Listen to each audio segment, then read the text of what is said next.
ইন্ডিয়ার ভিতরে বাংলাদেশ বয়কটের ডাক দিছে। আবার এদিক থেকে শুনলাম আইপিএল থেকে মুস্তাফিজকেও বাদ দিছে। আমাদের বাংলাদেশে কিছু ইন্ডিয়ান দালাল আছে যারা বাংলাদেশের খাইয়া বাংলাদেশের পয়রা বাংলাদেশে থাইকা ইন্ডিয়ার গুণগান গায়। আপনারা তাদেরকে কি বলবেন? ইন্ডিয়া কখনোই বাংলাদেশের বন্ধু ছিল না, আর ভবিষ্যতে কখনো বাংলাদেশের বন্ধু হবেও না।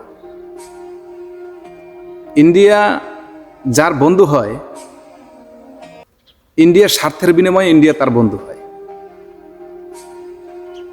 ইন্ডিয়া বাংলাদেশের বন্ধু হয়েছে যখন আওয়ামী লীগ ছিল, তখন ইন্ডিয়া বাংলাদেশের খুব ঘনিষ্ঠ বন্ধু। ইন্ডিয়া যদি 1% দেয়, বাংলাদেশ থেকে ইন্ডিয়া কিন্তু 50% নেয়, সুযোগ সুবিধা নেই। কিন্তু এটা বাংলাদেশের কিছু ইন্ডিয়ার দালাল আছে যারা স্বীকার করতে রাজি না।